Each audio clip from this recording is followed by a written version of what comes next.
আসসালামু আলাইকুম ভাই, কেমন আছেন? ভালো আলহামদুলিল্লাহ। পিঠার বেচা কেনা কেমন হচ্ছে?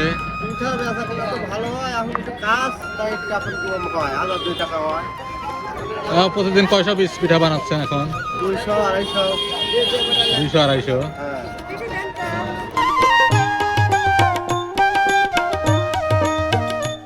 আচ্ছা ভাই, মানে আমরা তো বাড়িতেও পিঠা বানাই, মানে এত সুন্দর হয় না, কিন্তু আপনার পিঠা তো সুন্দর হয় কেন? এটা সুন্দর হয় এই কারণে প্রতিদিন বানানো হয়, তো গোলায় হচ্ছে না, ভালো সেটিং হয়। প্রতিদিন তোদের কয় টাকা বেচা কেনা হয় ভাই? আরো 2 টাকা হয়। 2000। এ হচ্ছে পিঠার সাথে আর কি কি দেন আপনি? বিভিন্ন আইটেমের মশলা দেই, কালি জিরে, সরিষা, সুটকি, তেজপাতা। কি কি দেন একটু দেখানো যাবে একটু? ভাই, কোনটা কি? এটা সরিষা, এটি কালি জিরে, এটি শুক্তা।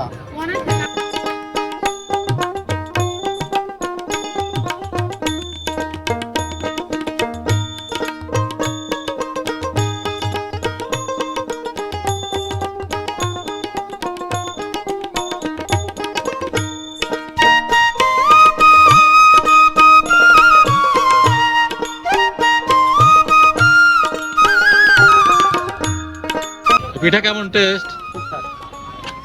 প্রতিদিনই খান নাকি? এই পরে খাই, কিন্তু ঈদের সময় ভালো না। আপনার অতি বিখ্যাত সিতাই পিঠা, আড়াইকুড়া গ্রাম। একবার খাইলে আবারও খাইতে হবে নাকি? সফিক ভাইয়ের। ভালো লাগছে ভাই, গরম গরম সরিষা বাটা, মরিচ বাটা, মার্কি বাটা, ভাই কি বাটা খুব taste। ধনে বাটা, কালিজিরি বাটা, সর্ষে বাটা, খুব টেস্ট। ভালো লাগছে ভাই, আর একটু শীত পড়লে মানে আর একটু ভালো লাগবে না? ভালো লাগছে। মানে একটু রাইতে হলে